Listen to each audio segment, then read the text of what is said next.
All right, I've been doing a lot of intros saying I'm a human, I'm not an AI. Are you sick of them yet? Let me know in the comments. What did your parents teach you that you would never teach your children?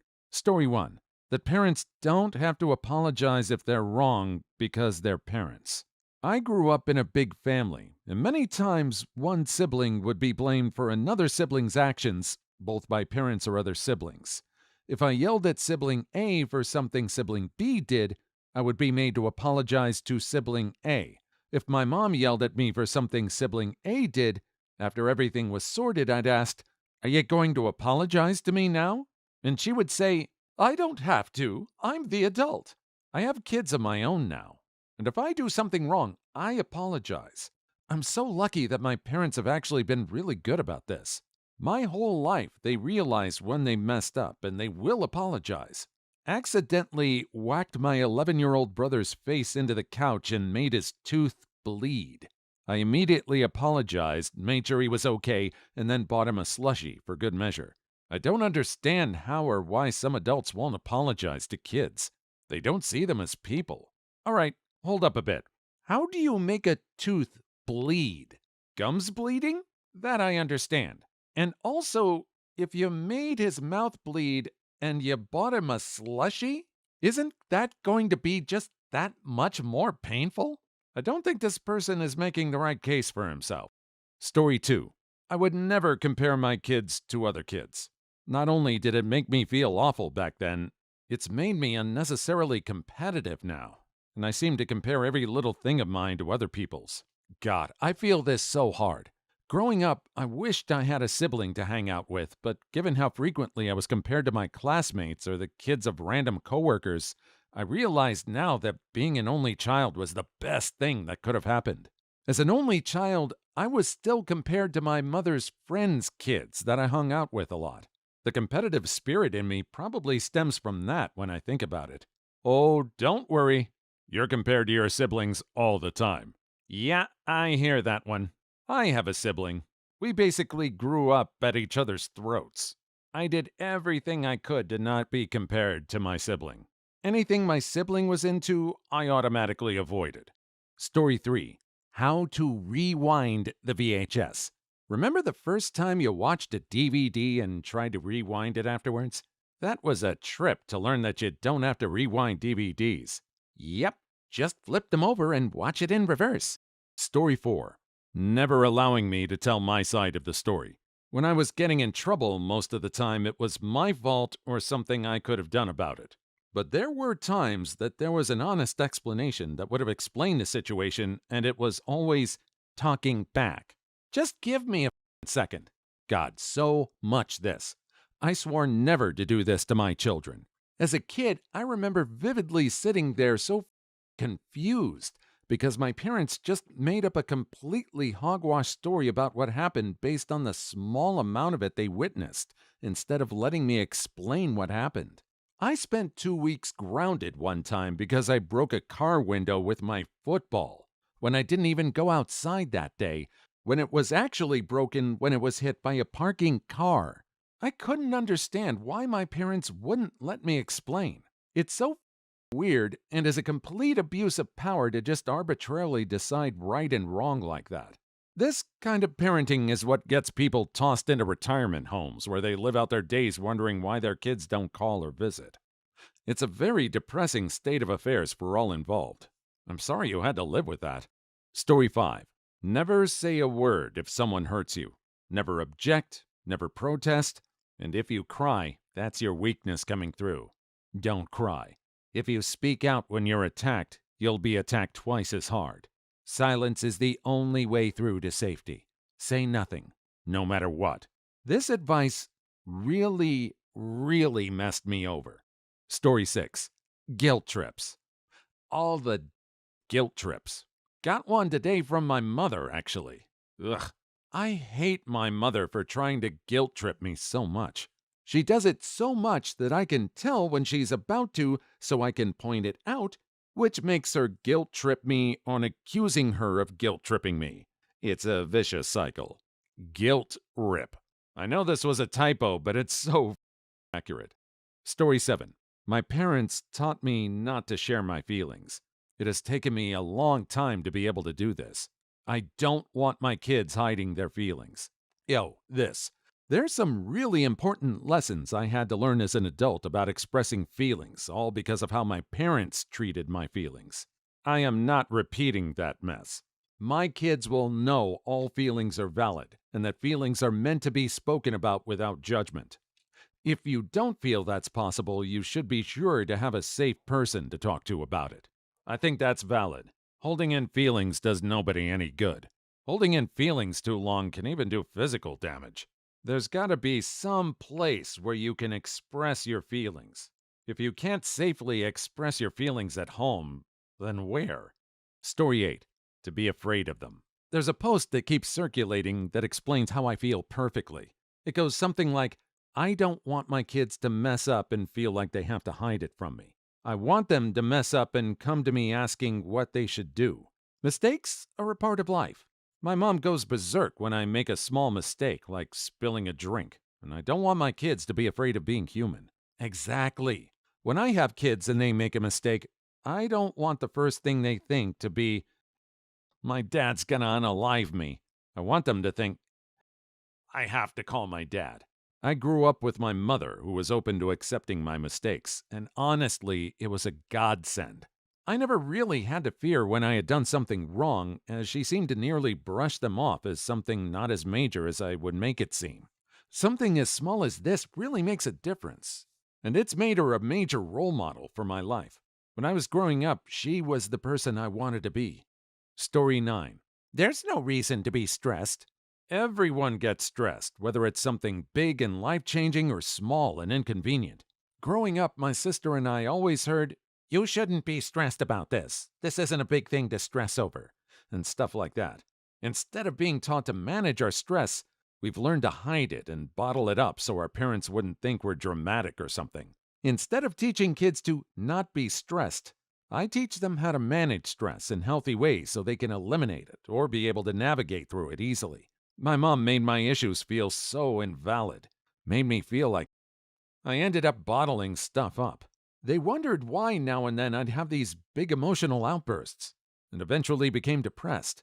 That didn't get taken seriously initially when I opened up about it. Because of that, I waited and suffered for 6 months for an upcoming appointment for something else with my mom to tell the doctor out of the blue because of the way she reacted to it. If I have kids, I don't want to make them feel the way my parents made me feel. Ever. Came here to say this.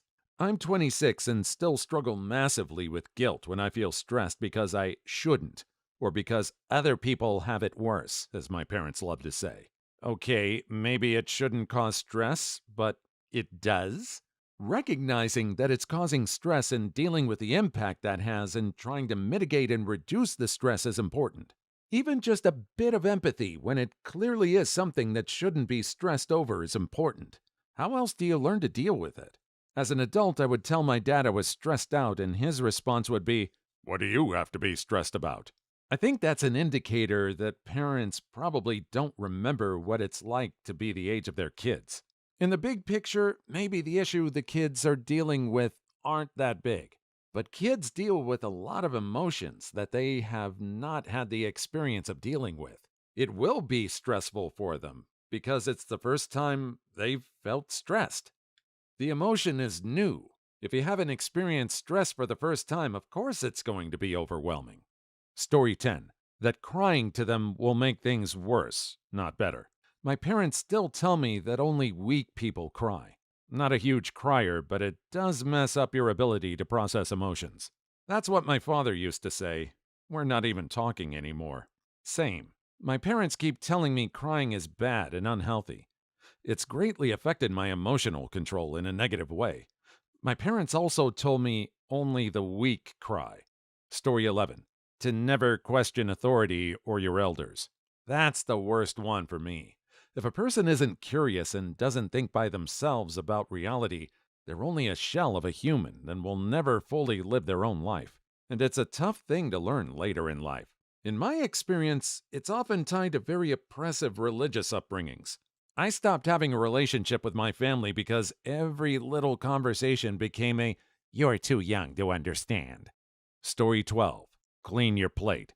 As a registered dietitian, I can say that this is hands down the worst thing you can do to your kids' eating habits. It destroys their internal hunger and satiety cues later in life. Agreed. I think it comes from the Depression era where there wasn't enough food to go around and food was hard to get because everyone was so poor. Back then, we didn't have the nutrition programs to give food to children of poor families that we have now. So it was either eat what was given to you or don't eat at all. There was no choice. You still shouldn't say clean your plate. Even my parents agree on this one. Children have different appetite levels, and it may not be the same for all children, and it may not be consistent. One day they may be more hungry than the next and want more food. The next day may be less. Also, you shouldn't make them eat things they don't like. That's not good for them. You can encourage them to try different foods, but if they try it and don't like it, then they should not be forced. One of my family members did this to their kid, and the end result was the child gagging and choking on food because they didn't like peas that the parents thought they should be forced to eat them. This isn't a very nice thing to do just because a child doesn't like a food. You can't force children to eat what they don't like. Please don't do this. My grandmother would plug my nose so I couldn't breathe, so that when I opened my mouth to breathe, she would shove food in my mouth. It happened upwards of me being around 6 or 7. Also was told to not complain because it wasn't abuse. And my grandparents didn't have to take me in. Then, when I turned 13, they would take dinner away from me. I've suffered with being underweight for a long time and was yelled at for being too skinny. I know I have lots of oppressed memories from all the abuse I suffered. I did reach out for help, but no one believes me because my grandmother is a respected part of the community, and she wonders why I have depression. It's not true for everyone, but we do live in a society where food isn't scarce. At least it's more abundant than it was during the Great Depression. Does it seem like a lazy shortcut parents follow? Like instead of trying to determine if the kid is hungry or not, you just tell them to clean their plate and that's your indication for the night? Looking at it from the kid's side, it kind of feels like your parents don't trust you when you tell them you're full. Story 13. That anxiety and depression are not real health problems. Oh yeah, I've dealt with that one too. Always blaming my sadness on stupid things like my phone. Why do you have an attitude? Yes, me too. When I was in a bad mood, it was always because of those video games. Like, are you serious? Story 14. I'm big. You're small. I'm right. You're wrong. Edit. Wow, this blew up. I never watched Matilda. This was a Corey Kenshin reference. Matilda? Bless Danny DeVito. You're a wormwood. It's time you started acting like one. Story 15. That my emotions are their fault. Growing up, my mom would get frustrated with me and then lash out.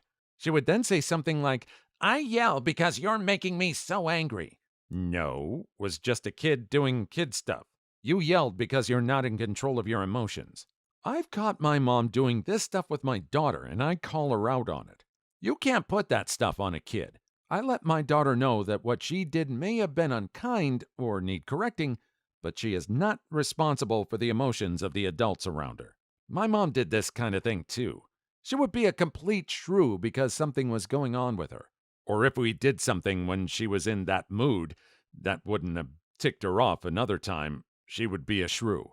It was so confusing and scary as a kid.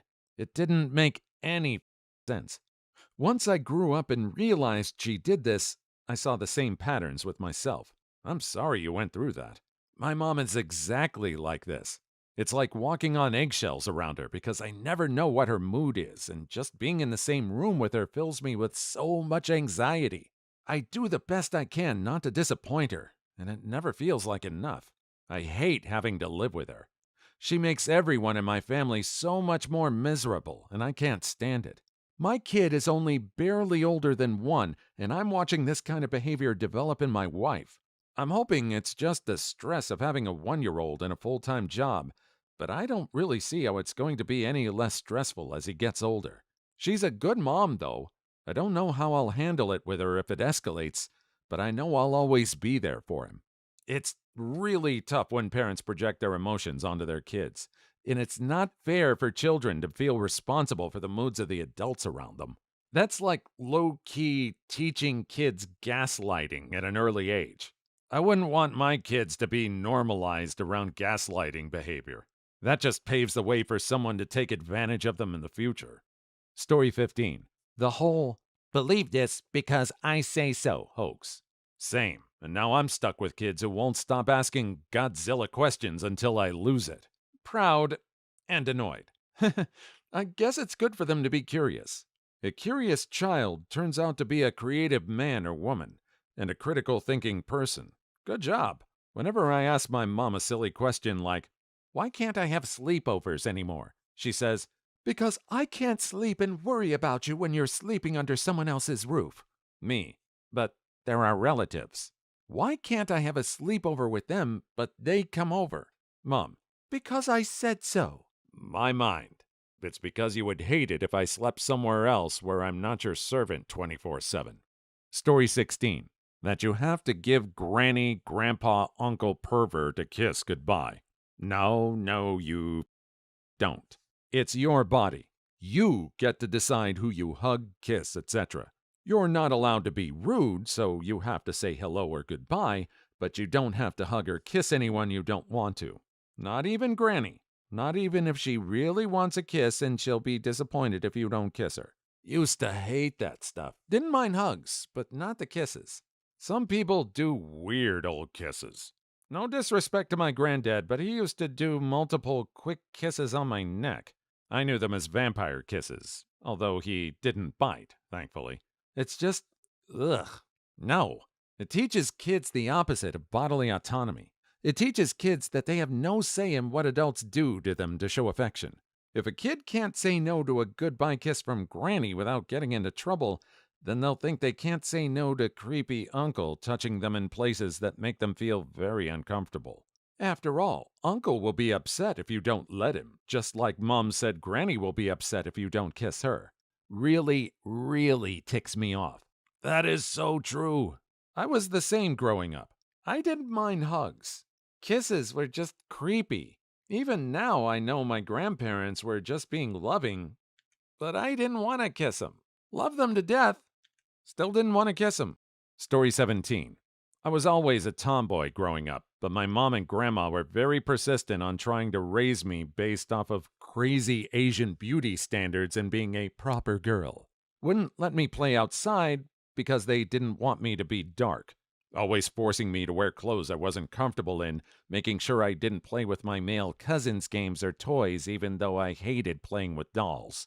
I honestly think that they were afraid I might be lesbian or undesirable to men. 30 years later, they complain that I'm old and worry I'm not married with kids. It's because they left me with extreme low self-esteem and self-confidence, which led me to make horrible choices in relationships. Please like and subscribe if you made it this far. I hope you'll enjoy the rest of the video and have a wonderful day.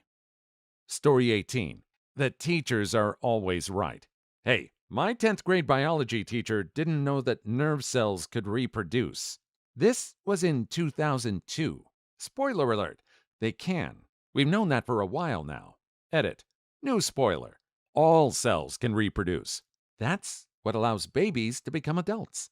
Had a health teacher in high school teach our class about blue blood.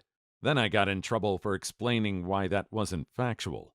My 2nd grade teacher was straight out of a book. She had undiagnosed OCD, it was quite obvious, and never gave any of us the benefit of the doubt. Oddly enough, she also couldn't spell thimble. Story 19. Always cry if you need to.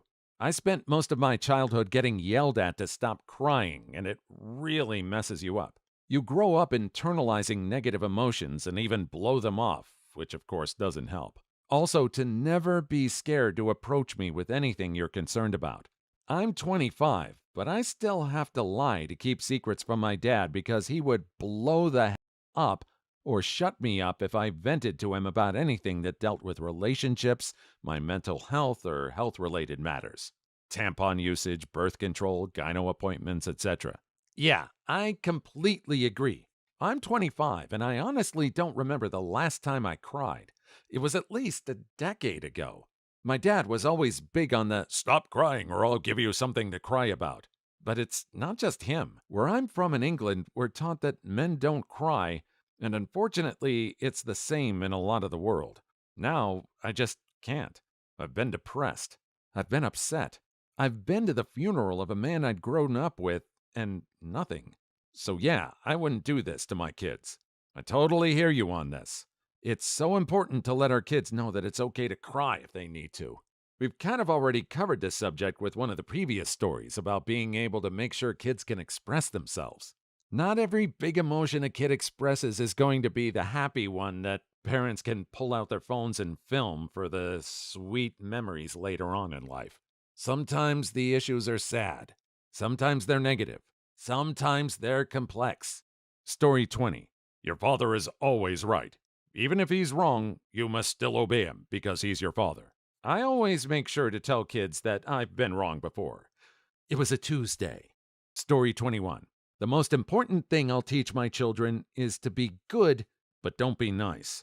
I've been a doormat my whole life just because nobody ever taught me the difference between being a decent person and being a doormat. I'm 30 plus, and I'm still working on this part of my personality.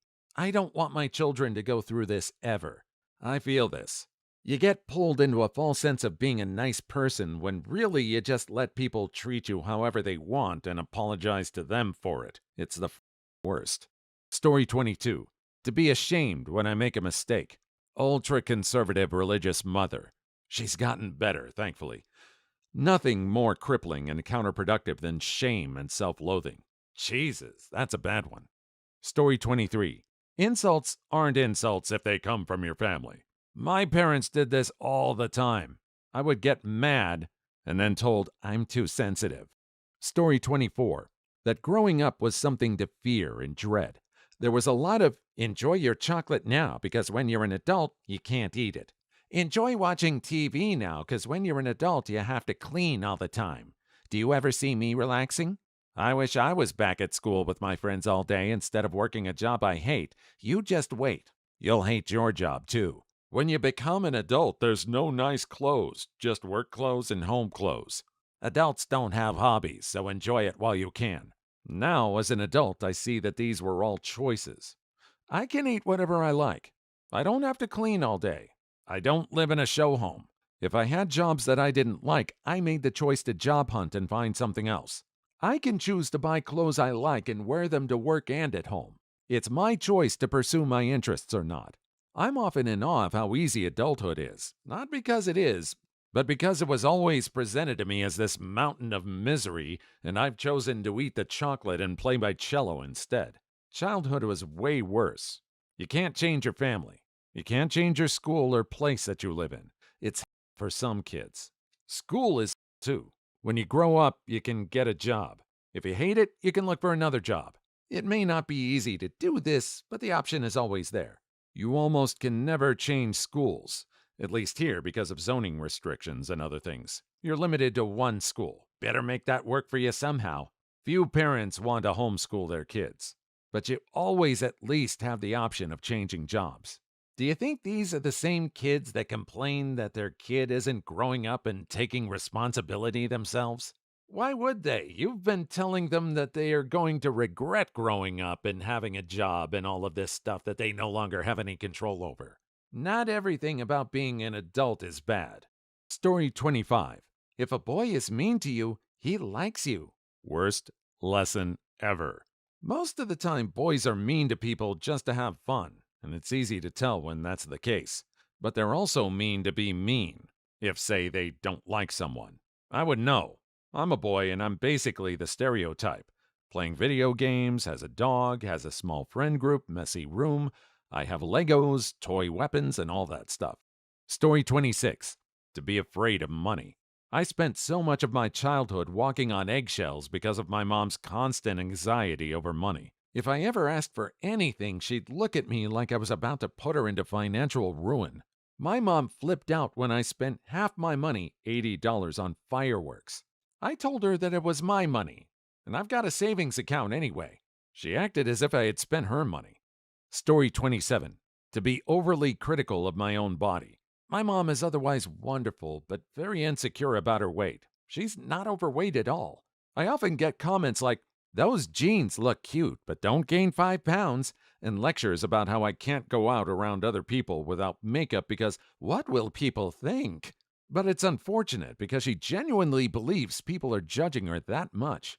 She apologizes every time we video chat if she hasn't put on makeup yet. My mom isn't like that, but her best friend is. She just recently went on a trip to visit someone across the country. It was 4 in the morning when we left for the airport, and she was dressed to the nines, perfect hair, makeup all done for an airplane flight. Nothing wrong with taking pride in your looks. But wow, I've flown before. I won't even wear a button up shirt. I'll wear a t shirt, shorts, and flip flops. I don't care. Story 28. My parents were unconditionally supportive. Everything I did was the best and perfect, and I was a genius. I will give my daughter constructive criticism because that's how we get better at things. And my life was the exact opposite, so I'll meet you in the middle. Standing over here, totally not shipping. Story 29. I loved catching bugs when I was a kid. My father told me that dragonflies use their tails to sew people's lips and eyes shut. My kids don't need to learn that. Ugh. Why do adults think it's so funny to say stuff like that to kids? I remember when I was around 4 years old, I was at a vending machine, and some old guy came up to me and told me there was a snapping turtle in the vending machine. I was terrified, and I remember him laughing at me and walking away. I'm almost 30, and I still remember that clearly. Kinda sad. Story 30. My dad is a pretty great guy, but he always taught us to only vote conservative. That certainly wasn't a great way to foster much meaningful thought about politics. My mom only vilified conservatives. She taught us they were bad people. That's the problem with politics in the US. It feels like every Democrat thinks every Republican lacks empathy, while every Republican thinks every Democrat lacks logic. It's gotten so bad to a point where it feels like there's no room for civil discourse. To be clear, I am Canadian. The Conservative Party was who my dad encouraged voting for. The US may be the most blatant example of dividing politics, but it exists pretty well everywhere. Story 31. Instead of telling them to get a real job that makes actual money, allow them to follow their talents and passion in the first place, whatever it may be. I also wouldn't want to judge them on their looks. When my beard grew out for the first time, it almost felt like I was being harassed to shave it off, so I ended up doing it for the longest time. Then, when my mom got a haircut, she expected me to say, "It looks nice," which felt super frustrating. Money shouldn't be the only deciding factor when it comes to choosing a career or job. It's better to be happy and fulfilled in your work than to be stuck in a high paying job that makes you miserable. Maybe it'll lead to something big. Maybe you'll fail miserably. I'd say that's even better. We can learn from mistakes. Being perfect is boring. Story 32. Don't have kids. I love me a good paradox. Children will ruin your life, my dad said to me when I was a teen. Story 33. Grades are everything. Yeah, never teaching my kids that, if I have any. Story 34. My mother taught me that yelling, screaming, and throwing tantrums on your children is good parenting. Story 35. That defending yourself in an argument is bad. Story 36. Bad financial habits, which I've broken, thankfully. Story 37. Any person of color is of lower status or class. Please leave your story in the comments. I would love to make a video on them in the future. Also, don't forget to like and subscribe.